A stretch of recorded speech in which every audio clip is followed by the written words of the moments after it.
2025 brings us South Korea's latest invention, the Kia PV5 Cargo fully electric commercial van. It's classed as a small to medium size segment. The UK launch began early 2025, with expected deliveries later on this year. In the UK, it will be available in the standard and high roof configurations, with both the standard battery with 51 kWh battery, 184 miles, and the long range battery, 70 kWh battery with 258 mile range. The power options consist of the standard 120 bhp with the short range battery and 160 bhp with the long range battery. Both produces 250 Newton meters of torque. There will also be two trim levels, Essential and the Plus. The standard configuration is first to go on sale this year, followed by the high roof version later on. The main rival to the PV5 Cargo is the VW ID Buzz, which I trialled recently. You can watch the video review from the link above and from the description below. In terms of size, the Kia PV5 positions itself between the sizes of the Ford Transit and the Transit Connect, which I'm currently driving. Before I continue with the review, please support my channel and hit the subscribe button so you don't miss out on future content like this. Thank you. Right, sat in this Kia PV5, it's very much VW ID Buzz like. High driving position, although the window area, as you can see over here, is not as big as the ID Buzz. It's a little bit more shallow, but it's very similar. The layout of the dash, as you can see, more or less like the ID Buzz. You've got the 14.5-inch screen here, entertainment, which controls literally most things of the vehicle. You have your hazard lights, obviously, a physical button, and 3 physical buttons down here for auto hold, parking sensors, and the camera, which is quite handy. Look, you press the camera and it shows you a 3D view from top bird's eye view and a camera at the front. Obviously it's got a rear camera as well when you put it in reverse, which I'll show you. So I'll stick it in reverse. There you go.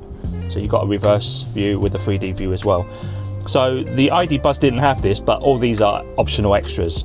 So before I mention as well, this version that I'm in now is the pre-production version. So they are little bits that are not 100% perfect, being a pre-production model, but this is the Cargo Plus. So the Plus has a little bit more toys and functions than the I think it's called the Essential, the entry range. So the Plus has got a lot more toys, like heated steering wheel.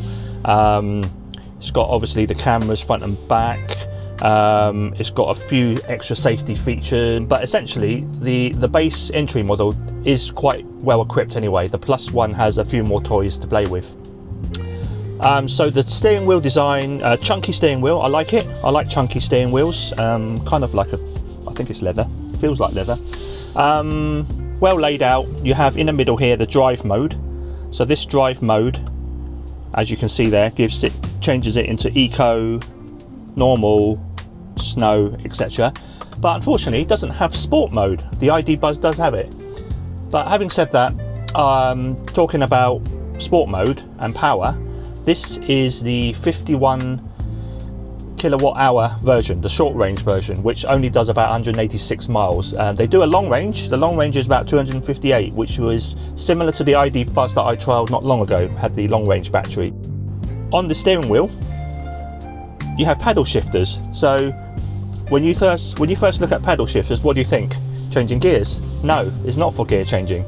It's for brake regen settings. So you've got a brake regen minus and a brake regen positive. You probably can't see it on the video. Yeah, positive. Now what that does is you could alter the brake regen, how aggressive it can be, or you can stick it in auto mode by holding this paddle shifter down and it goes into auto mode. Now it's a bit counterintuitive because the right paddle is minus, so that actually turns down the brake regen, whereas the left is the positive and that turns up the brake regen. So a bit of the opposite of what I'm used to. Obviously on a paddle shift car, this will be changed down for gear. That'll be changing up. So only a slight little criticism, but yeah, that's a little unique feature. So in terms of the wheel design, I've already talked about the drive mode. So here, left hand side is the cruise control, the menu button to change the dash settings, etc. You've got your lane assist. So this has got lane assist. So obviously the Plus model, it's got lane assist, and it's got active cruise control where you could turn it on and it uses the radar sensing to adjust the speed for the car in front of you. So I like that, actually. I like that. The lane assist, I tried it yesterday. It can be quite scary. It actually, you know, moves the steering wheel for you if it detects if you're driving out of the lane. So on this side, you have all your audio controls, telephone, volume up and down, etc., and changing the source for the radio and DAB, etc. And then finally, I don't know if you can see, over here, you have your gear selector, well, drive selector, should I say, similar to the ID Buzz. So you have the on-off button to turn the vehicle on and off, and then you've got hold the brake down, and you could put it in drive mode, reverse, neutral, and then press the button there to stick it back into park.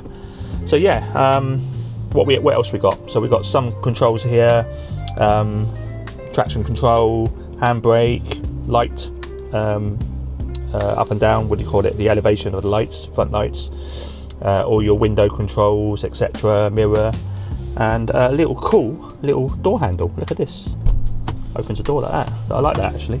It's quite nifty. Storage wise, has lots of pockets down there, cubby hole here, pocket here to put your phone, etc.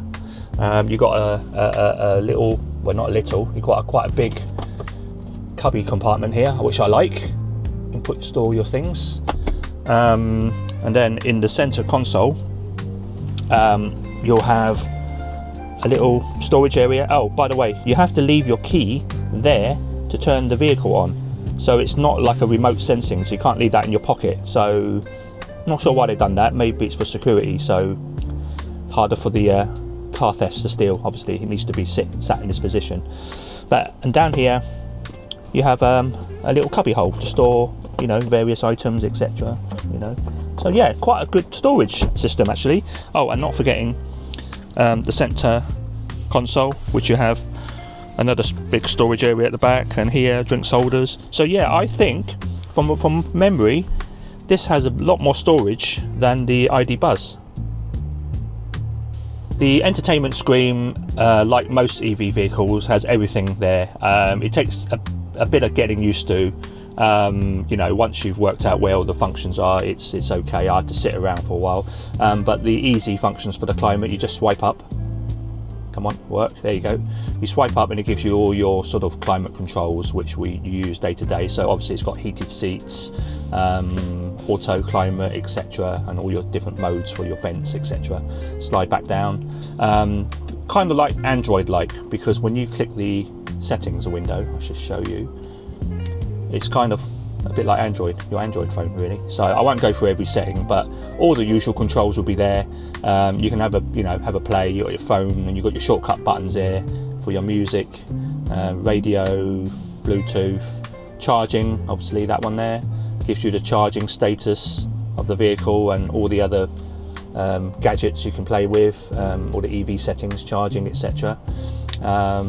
Yeah, radio button there gives you the turn that off. How do I turn off the radio? No, that's the thing. Right, I think you turn off the radio. A few moments later. Yeah, I found out where to turn off the radio. Pause. Yeah, that took me about a minute. Yeah, there you go. Technology for you. Sometimes it does take a little while to get used to. But anyway, yeah, I mean, nothing out of the ordinary, similar to the ID Buzz, layout, etc. The central driver display, again, it's got various views. You can hit this button here, gives you different views. You've got your trip computer, your range, your miles per hour on the left, and then this view gives you your compass, and then you've got your lane departure, lane detection screen, which flashes at you, etc. but I normally, we've got tyre pressure as well. I normally leave it in this screen. It gives you everything that I need to look at, range, part, cruise control, etc. So yeah, I mean, lots of things to play with. And in the middle here, you already wonder what that is. You can probably see it on camera, flashing, flickering away. I'm guessing that's the IR sensor for drowsiness detection. So if you doze off or if you're not paying attention, it actually flashes up with a message to tell you, pay attention. Good size side mirrors. Definitely an improvement from the ID Buzz. The ID Buzz was a bit small, I found. This one's good. Oh, and one thing I've not mentioned, I don't know if it actually show up now, it has blind spot assist. So when you indicate, I don't know if it actually show it now. Yes, it does. There you go. When you indicate, it gives you a blind spot mirror in here, in the dash. That's really cool. And it does it if you indicate left here. And on the mirror itself, it also has a little blind spot LED in the corner where it lights up when someone's beside you. But again, this is part of the plus option of this model. I think the ID Buzz could have been spec'd with it, so it's all about optional extras, so I really like that. I'm currently sitting in the 2-seater version, but I have checked online the 3-seat option, so you obviously lose the cubby hole down here, the storage, would be available, and that may be appealing for business users who want to opt for private use, because the 3-seater would be more desirable, I believe. The PV5 Cargo comes in various configurations. The one I'm trialling now is the low roof, short wheelbase version, but it also comes as a long wheelbase, short and high roof versions. The dimensions of this one I'm trialling, the short wheelbase, low roof version, is 4.7 metres long, 1.9 metres wide, and it has a height of 1.9 metres. Now, most multi-storey UK car parks are around 1.9 to 2.5 metres. The typical multi-storey car park is probably around 2.1, that's the average. So this one should fit under most multi-storey car parks, since it's a similar height as the ID Buzz that I trialled recently, and that went into a lot of the multi-storey car parks without issues. In terms of vehicle weight, this one weighs in at 2.7 tonnes, gross weight that is, whereas the equivalent ID Buzz comes in at 3 tonnes. Now when it comes to curb weight, this one ranges from 1.9 to 2.1 tonnes depending on the spec and model, whereas the ID Buzz equivalent comes in at 2.5 tonnes. So straight away, this one's a lot lighter. The rear storage is quite generous actually. So this PV5 has a generous 4.4 metres square storage capacity, whereas the ID Buzz that I trialled not long ago has a smaller 3.9 metre square capacity.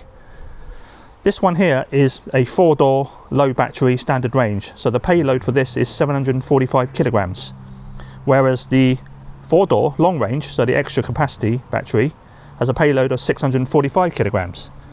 Now if you went for the 3-door version of this, it's 50 kilograms more for each of the standard and the long range batteries. Right, I'm going for a drive.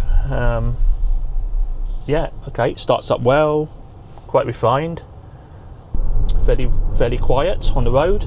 Obviously, with an EV, you tend to hear a lot of road noise more than anything else. But so far, so good. Around sort of town area, 30 miles an hour, seems easy to drive. The driving experience, it rides really well. Driving position is great. It feels quite car-like actually, even though you're sitting really high. Power steering is light, quite manageable. Feedback, don't get much feedback, but I think with these size of vehicles, the steering is quite over-assisted. But the main thing is comfortable to drive, and the noise suppression in here is actually pretty good for a van. Right, one thing that you have to get used to with EVs is the brake regen and the automatic braking, because depending on the level of setting you have, it can be quite aggressive. If you leave, for this one, if you're on level 3 and let go of the accelerator, it does throw you forward a bit, so it catches you out.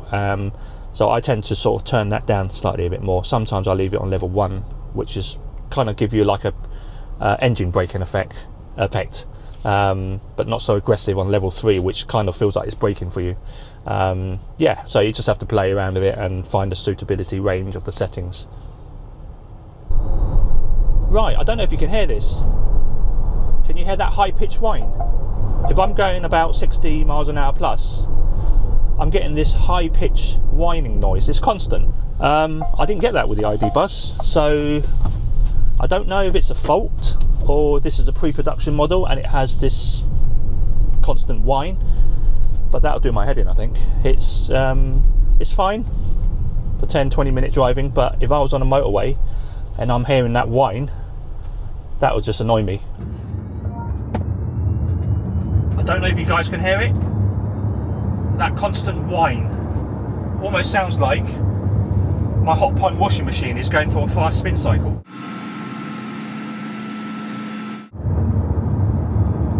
It's like a jet engine. Right, let's talk about the ride quality. So I'm going down this road with a 20 mile an hour speed limit over speed bumps.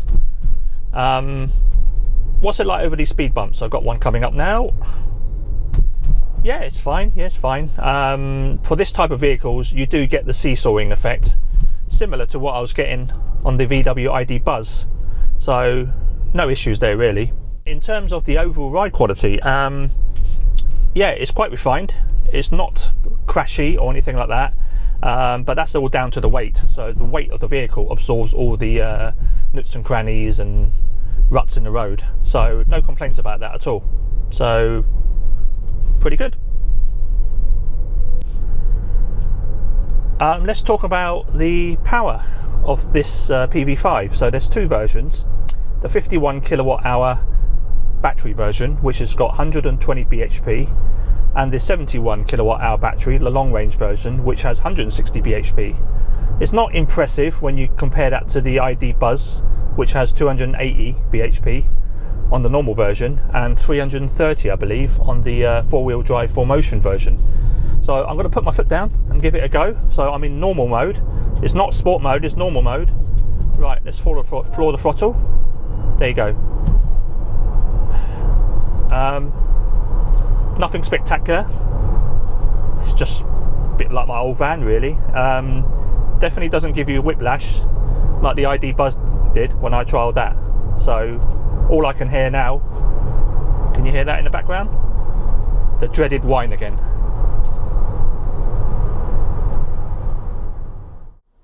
Right, time for plug-in charging. I'm down to about 60 odd miles, I think. Let's have a look.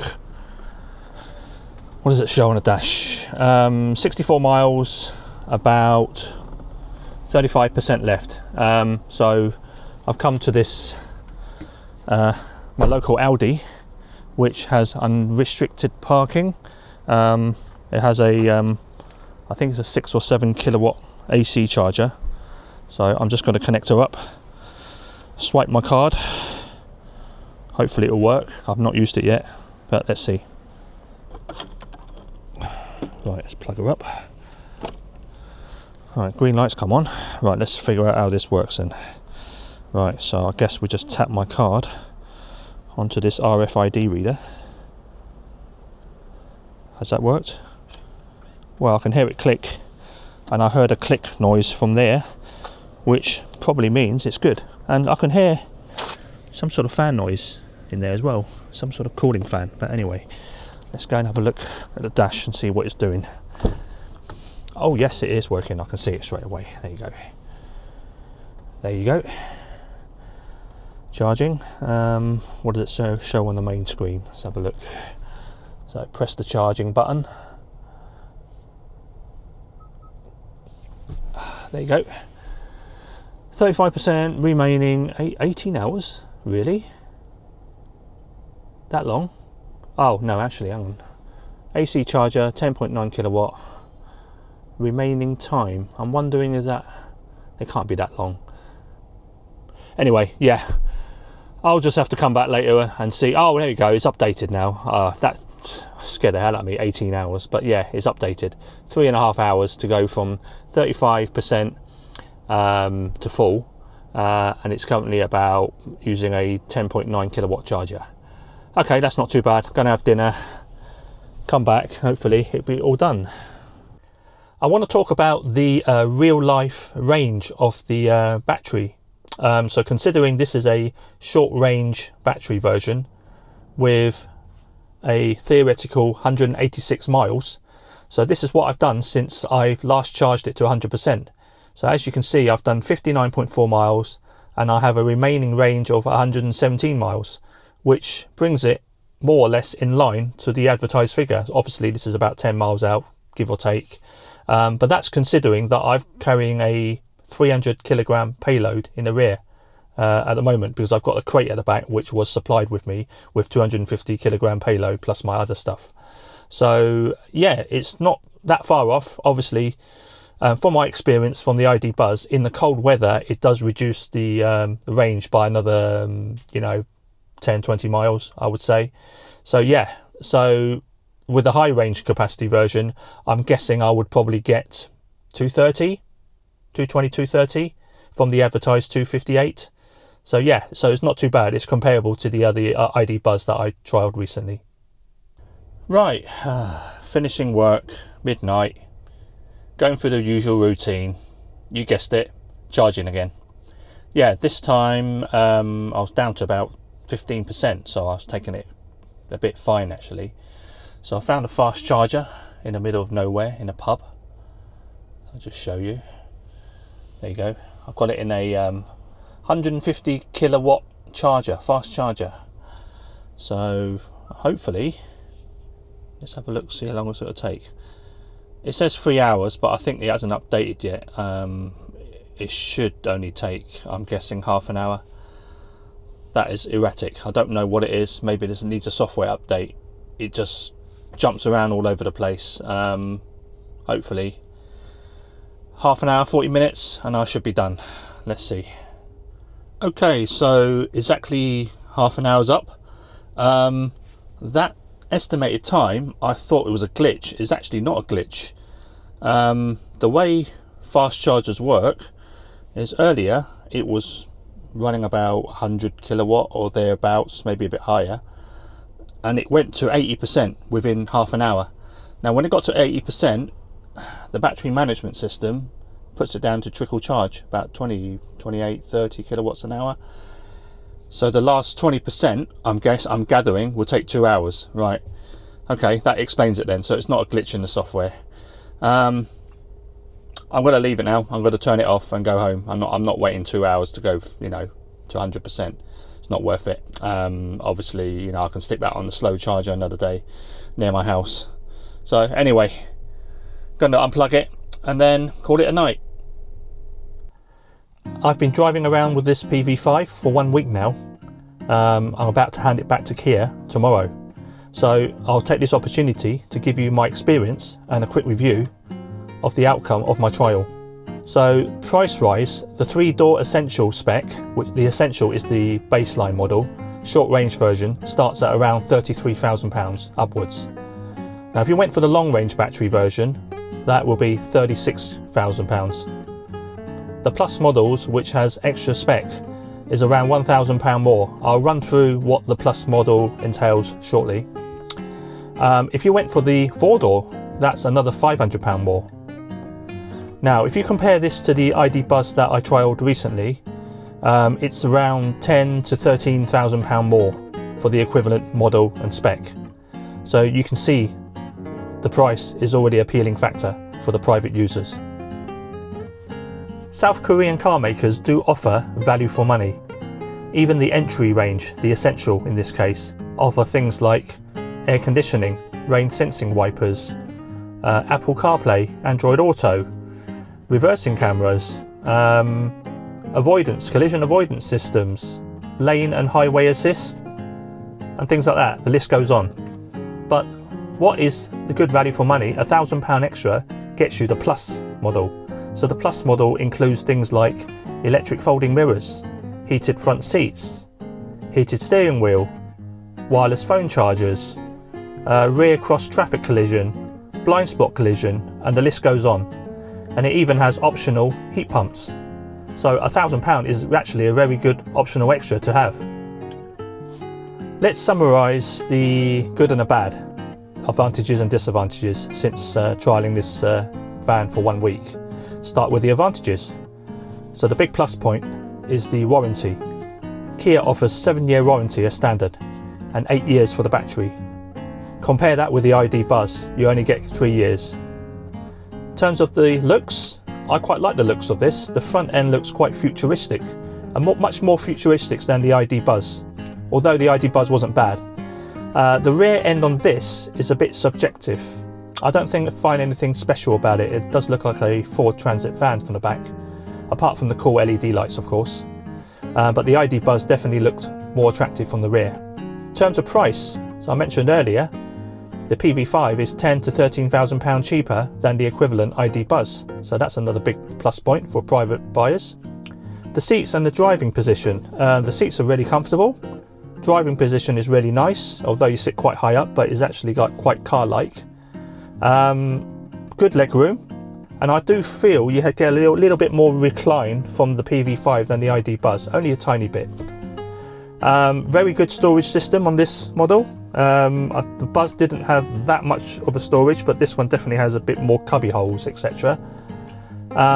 Storage at the back, bigger, 4.4 meter square compared to the Buzz's 3.9. Lovely looking funky wheel designs outside. I'm sure you can customize them to your likings. I think they're just covers that go over the steel wheels. Yeah, so not bad at all for the price, and it's definitely a good value for money. Now it comes to the disadvantages. So you probably hear me whine about this, excuse the pun, about this earlier. So the high-pitched whining noise that you hear when you're cruising maybe 40 or 50 miles an hour more, it can get a bit fatiguing on a long journey, with that whine in the background from the motor. Didn't get that from the ID Buzz. It may be an issue with this pre-production model, who knows? Test drive the vehicle before you buy and see what you think. What other disadvantages? Right, I didn't mention this earlier. So the ID Buzz comes as a 4Motion 4-wheel drive option as well. Now there's no such option for the PV5, so that's a shame.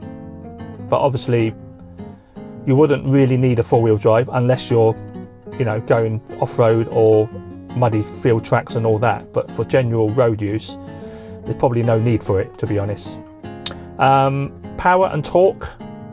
Yes, the highest power version of the PV5 is 160 bhp for the Plus version and the high capacity. Now you compare that with the ID Buzz, 280 bhp is standard for the base model, 330 for the 4-wheel drive 4Motion, so that's a massive increase, and you can tell on the road as well.